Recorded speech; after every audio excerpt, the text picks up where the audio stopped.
After extensive review with the DEP and others in my administration, our analysis of the Regional Greenhouse Gas Initiative, or RGGI, reveals that this program is not effective in reducing greenhouse gases and is unlikely to be in the future. First, RGGI allowances were never expensive enough to change behavior as they were intended to, and ultimately fuel different choices. When RGGI began, the industry projected that the cost of allowances would eventually be as high as $20 to $30 a ton, compared to the current price of less than $2 per ton, at which point the cost would have been sufficient to affect the decision of energy producers to choose lower carbon fuels or more efficient production technologies. This is not the case. It has not happened. And trends indicate the cost of the allowance will continue to be at the floor reserve price, and there will be no significant secondary market for allowances. In other words, the whole system is not working as it was intended to work. It's a failure.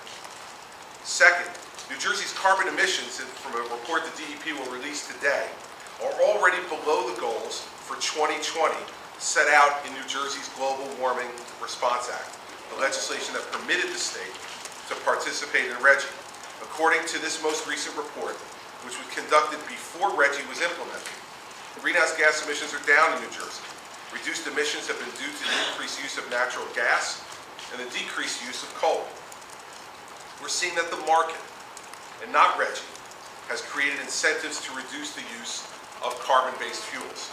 Third, given that we now have laws that provide significant market incentives for wind, solar, and in-state natural gas generation, any benefits that the RGGI tax may have had are minuscule. In fact, 14 laws have been passed since the Global Warming Response Act was passed, authorizing us to join RGGI. These 14 laws all accomplish the goals of promoting clean energy without the need to participate in RGGI at all. RGGI has not changed behavior, and it does not reduce emissions. We're looking for broader results that benefit all ratepayers and all citizens. Finally, and importantly, RGGI does nothing more than tax electricity. Tax our citizens, tax our businesses, with no discernible or measurable impact upon our environment. And because states such as Pennsylvania are not RGGI members, it's just possible that by making the cap too stringent, clean New Jersey plants would be forced to close, only to be replaced by power from dirty Pennsylvania coal plants. It doesn't make any sense, environmentally or economically, and the continuation of this tax makes no sense for my efforts and Lieutenant Governor's continued efforts to make New Jersey a more business-friendly environment and a place where private sector jobs can continue to be created.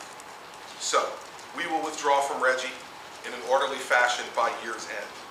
This also corresponds with the end of the first compliance period, when compliance entities must true up, match their allowances to their admissions. By giving them this notice, we are confident that the market and the participants will be able to adjust to our withdrawal from RGGI. So, be clear, our commitment continues to combating climate change and looking for new, clean and cleaner energy sources for New Jersey.